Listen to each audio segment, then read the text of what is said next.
so ito yung beef bulgogi natin na pinili. Yung beef na kinuha namin is yung magandang klase kasi para wala siyang taba. Okay, so lagyan natin siya ng mga 1 cup ng bulgogi marinade.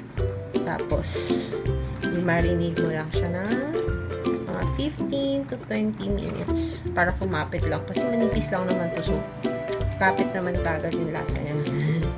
Bango. Malinis ang kamay ko. Make sure to always wash your hands. Yeah.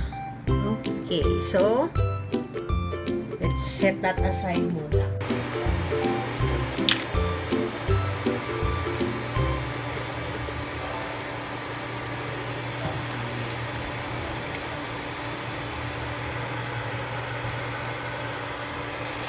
Add some oil. Let's make sure na mainit yung oil kasi mabilis lang maluto yung beef bulgogi natin. Hahalo.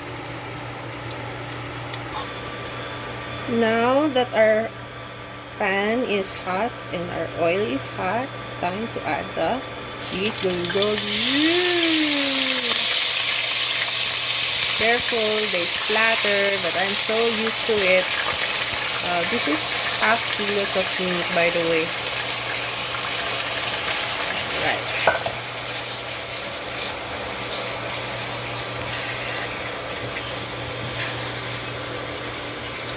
Yummy.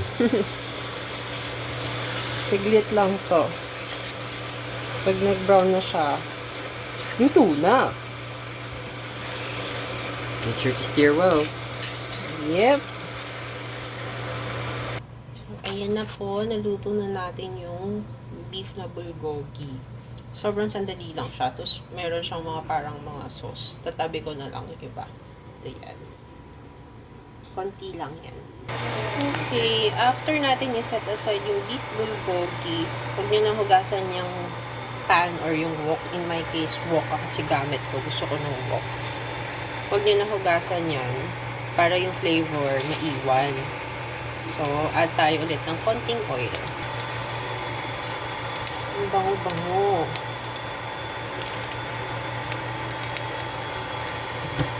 A bit of oil. And then, let's add some garlic.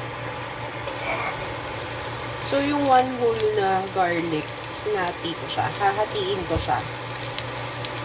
Yung half, ito, luto ko na siya. Yung isa, i-add natin siya before maluto yung rice.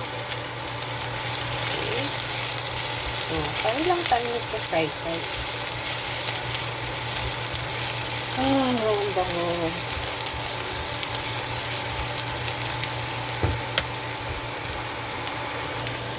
Okay, so nag-brown na yung ating garlic. So, ito yung garlic stick. Di ko alam kung ano tawag, pero super amoy garlic yan. Sarap yan para pagka kinakain niyo yung rice, para kayong nagka-crunch ng, nagmamunch ng asparagus. Pero garlic siya. Yung aroma niya, super amoy garlic. Okay. Add natin yung masakit sa ilong. Garlic. Bango. Yeah. Add natin yung rice. Okay. Let's add the rice.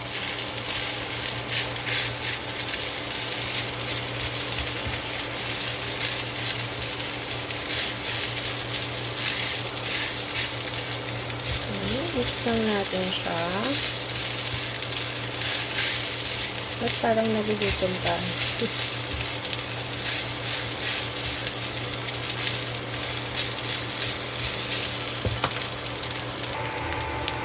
Ayan. So now, let's add na the beef. Okay. Malapit na kasi siya ma-cook. Yung rice. So, add na natin yung beef. Ayan. Bulgogi beef natin. Ilagay nyo na lahat sa kung ano man yung sauce na meron dyan. It will add flavor to the rice. Okay. Mix lang natin siya. And yung raw garlic natin natira. Add na natin siya.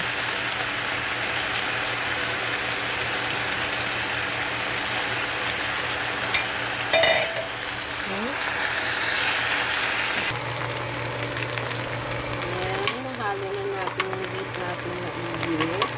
It's time to add some pepper.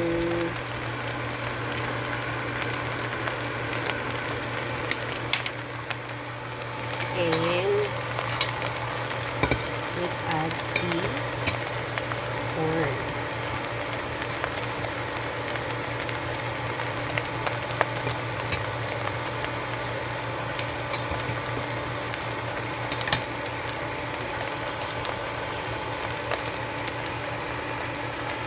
Mix lang natin sila.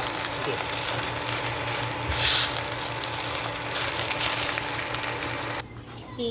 Ayan na po yung beef pepper rice natin.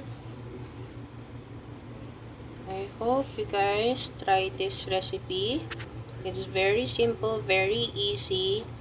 And if you like watching this video, and if you want me to keep making this kind of video, don't forget to like, share, and subscribe to my channel. Again, thank you for watching. And here is the finished product.